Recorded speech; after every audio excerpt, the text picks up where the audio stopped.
Hi everyone, welcome to the second part of Morrigan. We are going to continue from the point where we left it in the previous part. We continue working on the face and we are going to add some stronger highlights to the shadow side of the face. Remember that since we have two light sources that illuminate the face, that is, we have the main light, which is the one we are working on now, and also that darker side, which is the candlelight effect, which will illuminate the other side of the face, we have to give priority to one of those lights.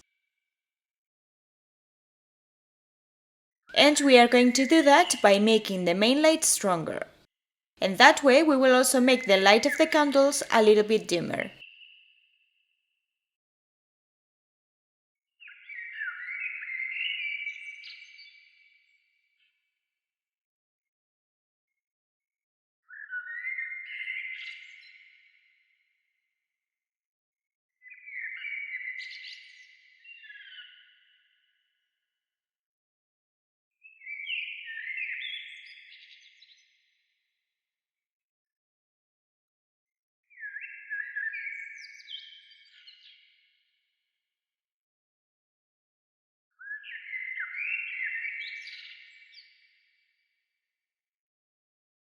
With a more yellowish tone like flat earth, we soften a little bit this highlight that we have just added.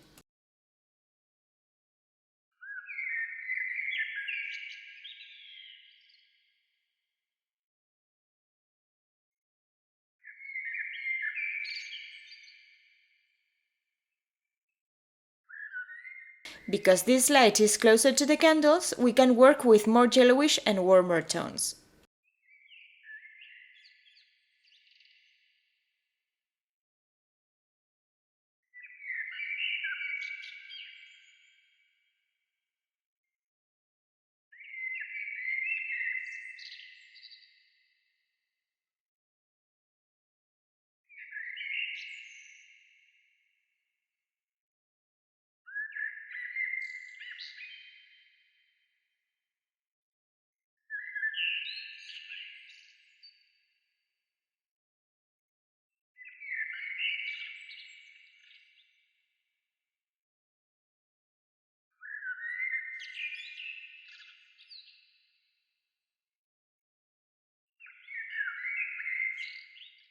What we are doing now is adjusting the position of the cheekbone light a little bit more towards the eye level.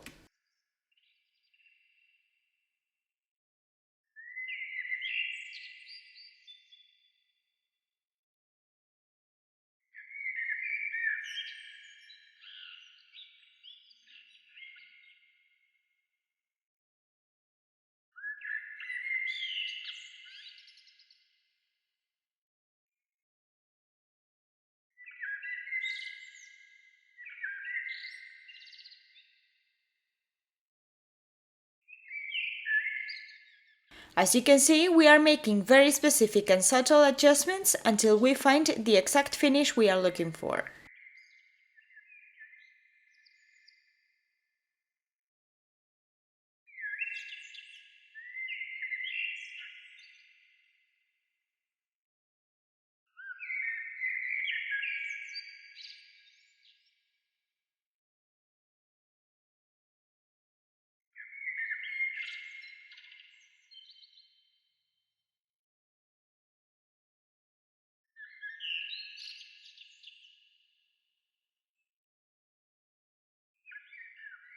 To create these subtle brushstrokes, you have to remember that one of the tricks, to call it a trick, would be instead of loading a large amount of paint, we use this small brush, not only for the precision that it will give us, but also for the small amount of paint that we can load with it.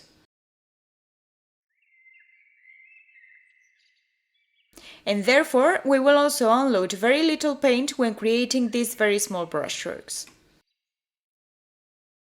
We are now going to make the effect of the candles a little bit more intense, more saturated, and for this we are going to use some more vivid orange and red tones.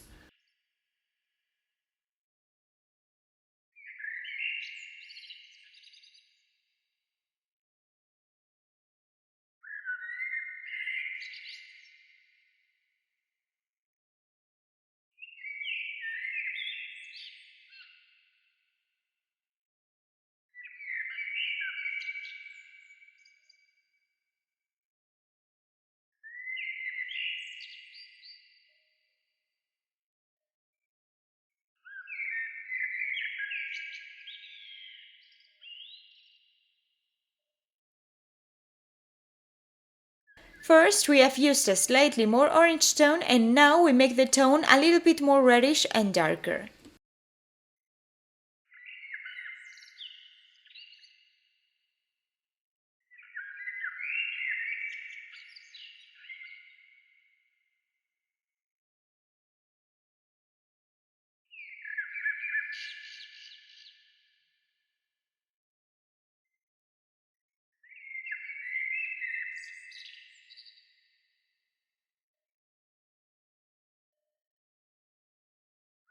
Here, David decided to add more shadow to that light area to enhance the contrast.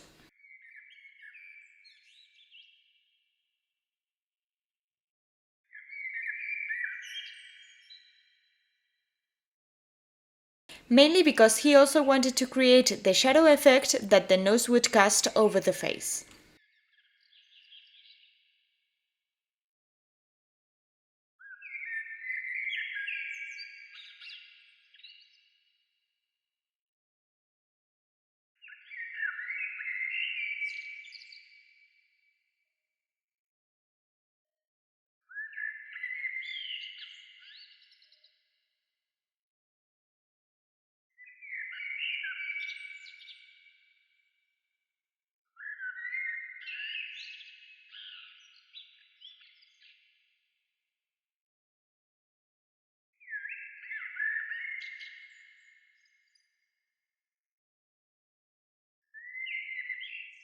We are now going to paint the eyes as well.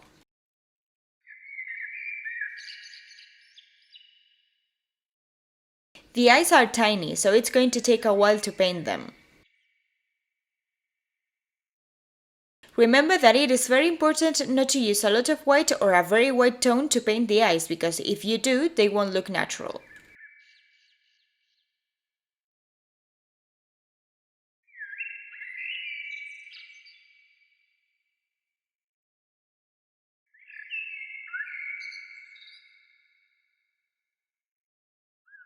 First, with a quite light tone, we will mark the white area of the eyes. And now, with a darker tone, we are going to adjust and reduce this area if we see that we've made it too big. Also, for this, we are going to use a slightly reddish tone. This way, we will also add a more natural tone to the eyes. In the same way, with a darker tone, we outline well and define what would be the end of the eye.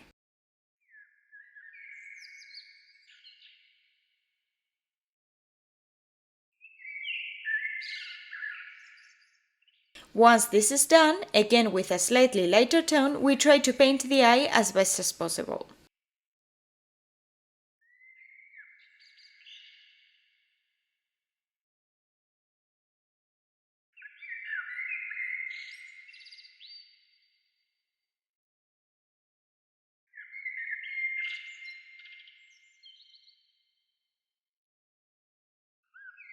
If we stain the outside of the eye, we correct it again.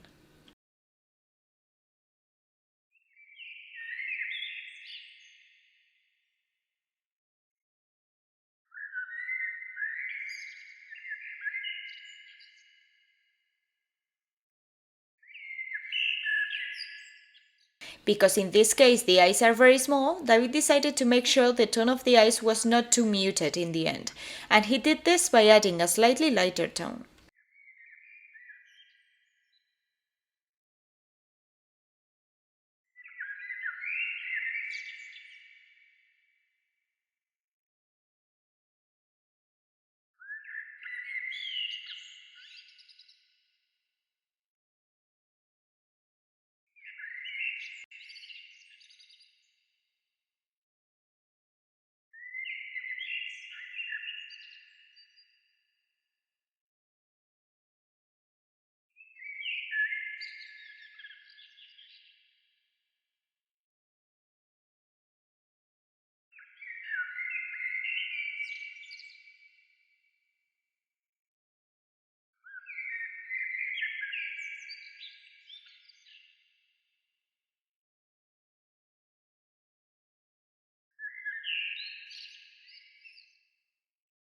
Then he decided to add a war paint effect on the cheekbone area, also to darken the area around the eyes with makeup.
We can even add some warmer tones to the eye area as a reflection of the candle light.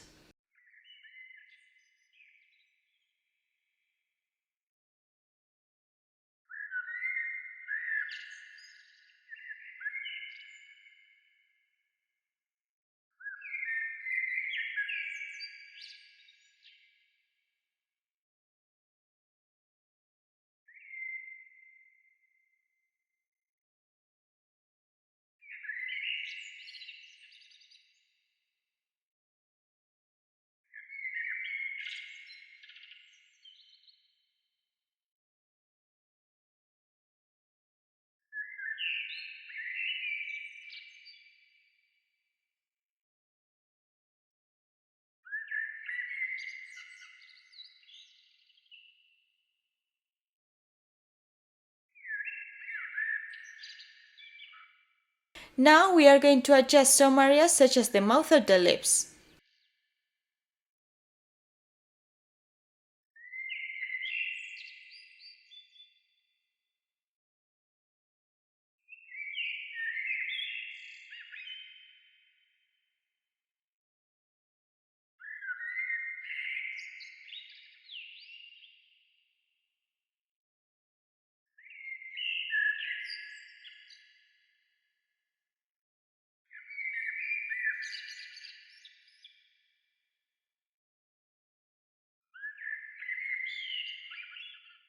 We will also finish matching the other side of the face by adding the makeup and war paint.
It is necessary to integrate this war paint a little bit more for a more natural effect.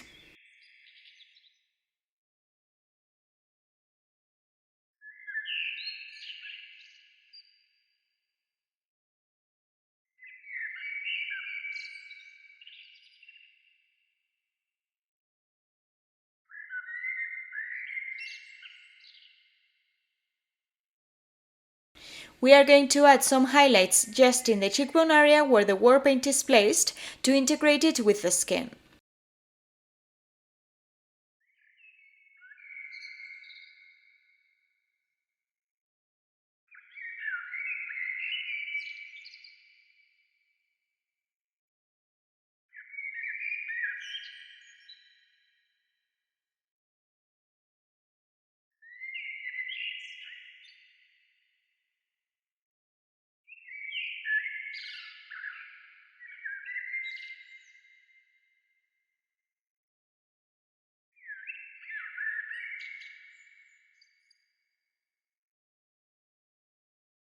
We also took advantage and added some stronger highlights to this area.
After doing this, David realized that it looked more like a tattoo than a recent war paint, so he darkened it.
As you can see, these last points of light, which are very light, enhance the contrast.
We continue adding these much stronger points of light in other areas like the nose.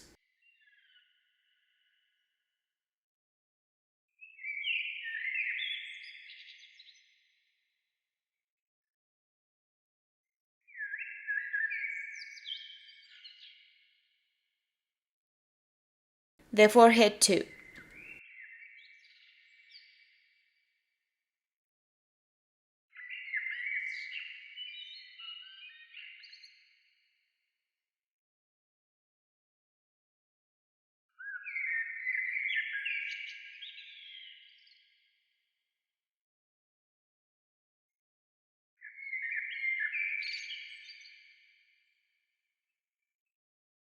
And in this case, in the chin area, what we are going to do is to intensify the shadow just below the mouth.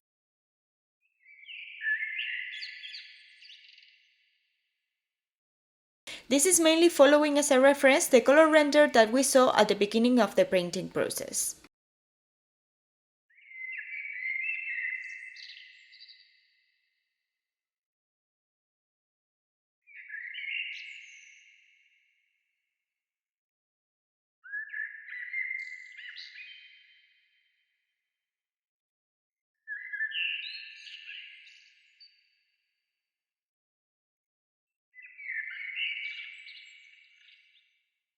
We have to be careful when adding stronger highlights to the whole area of the face because there are still a lot of elements with the black primer around it.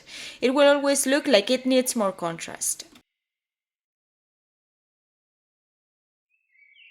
To finish the face well, we will wait until all the surrounding elements are already painted. This way we will see if it really needs more contrast or not.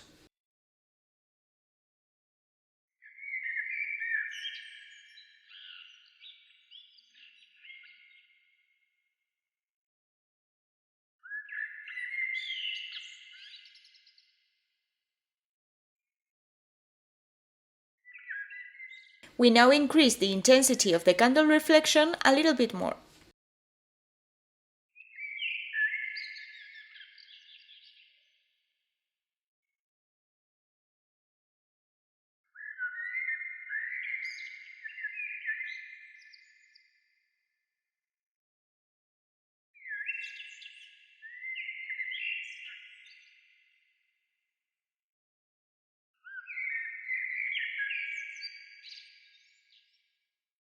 We have to be careful when it comes to intensifying this effect because we are looking for a faint effect, not an excessively strong one.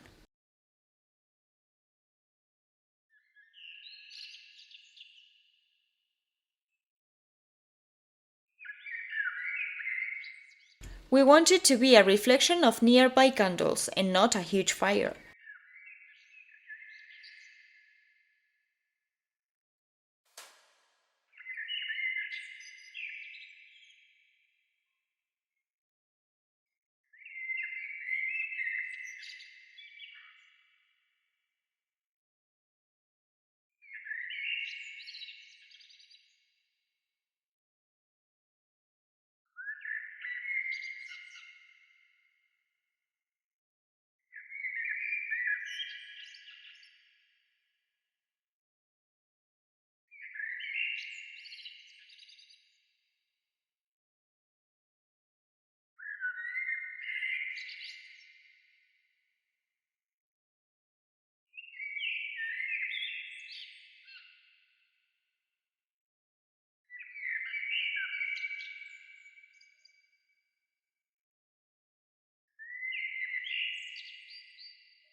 And well, at this point we are going to stop painting the face and we will continue with the rest of the areas. Now we are going to continue painting the rest of the skin.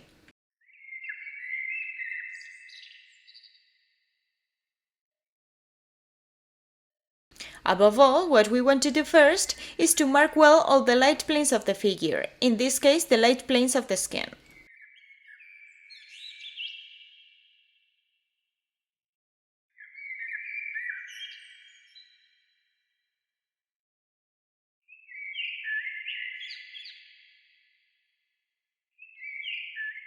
Once we have all these light planes well marked and we have worked more on the skin area, we will have done the most important thing, because it's what will help us to make the figure stand out.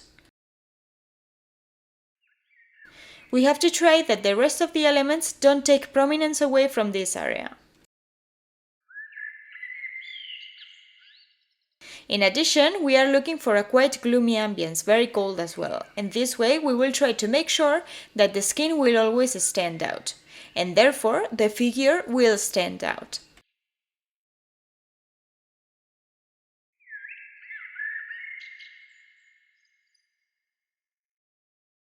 The goal, or what we are going to try to do so that the figure always stands out from the rest of the elements, will be the amount of white that we add to the skin.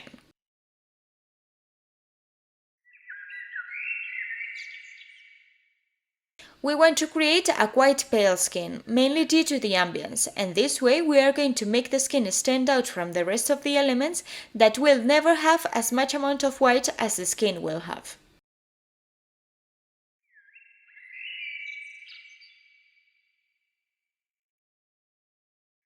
We could say that we are differentiating the figure because of the skin and mainly because of the value.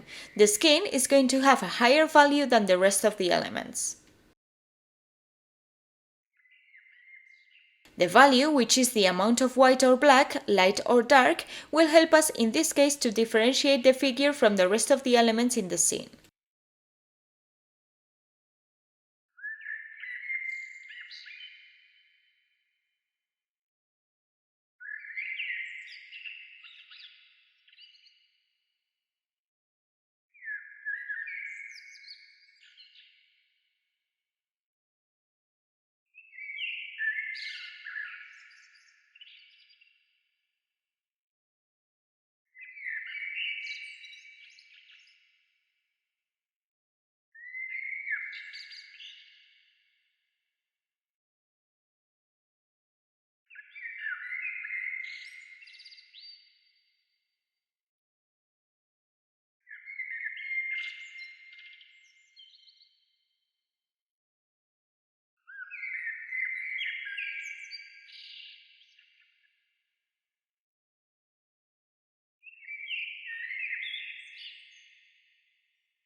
We mark the light plane with very light tones, with tones with a lot of white, and then with more saturated tones like these that you have seen in the mix, we soften the gradient.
To continue with the shadow effect, we are going to add a darker tone to this side of the chest, trying to create what would be the shadow of the head on top of the body.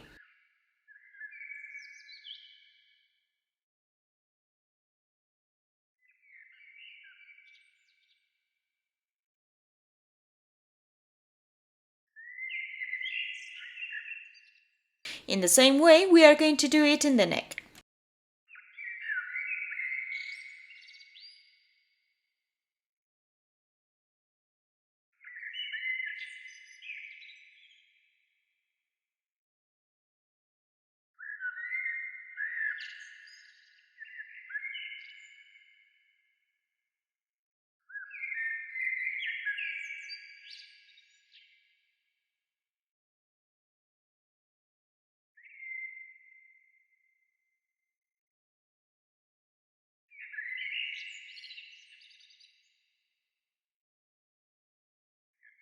First, we mark that shadow with a quite dark red tone, red mixed with black. And then, to make it even deeper, we do the same for the inner areas, but with a more bluish tone, that is, blue with a little bit of black.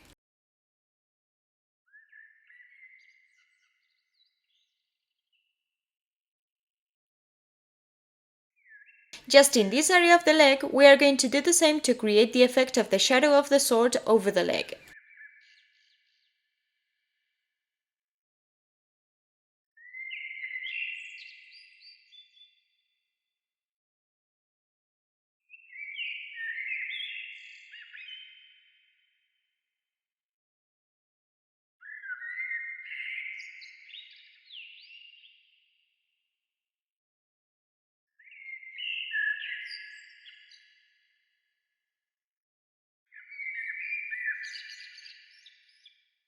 We continue working on the skin now towards the leg area. We mark the light planes.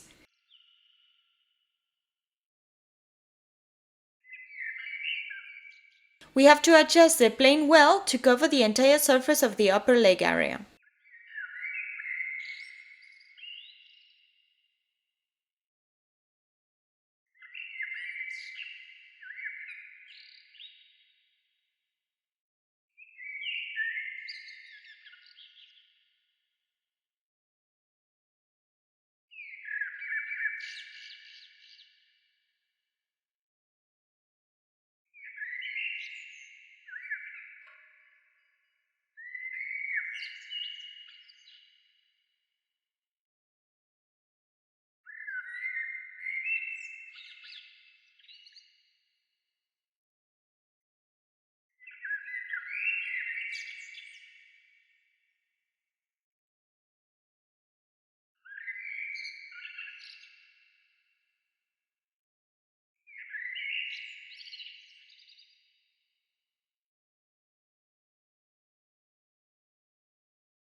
To increase the contrast, we make the tone much lighter and we continue intensifying the light plane that we have marked. only reducing the surface.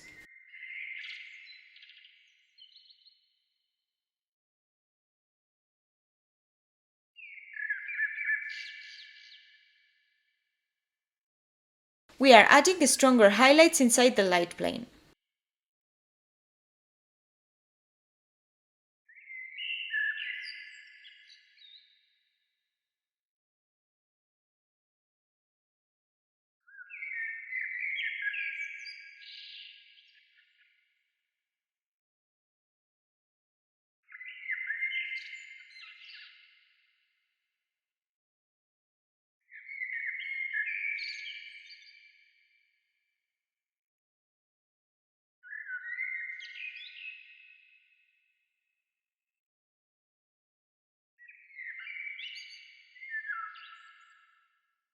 While you finish watching how we mark these highlights inside the light plane, I say goodbye.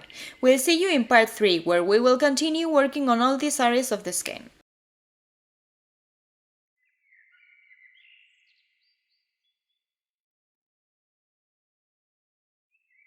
We also wanted to apologize for the delay in the last weeks in uploading all the content. This happened because we've been pretty busy with the World Model Expo, and also when we came back home I was sick with COVID. But I feel fine now and we are working hard to catch up. So we'll see you soon. Bye!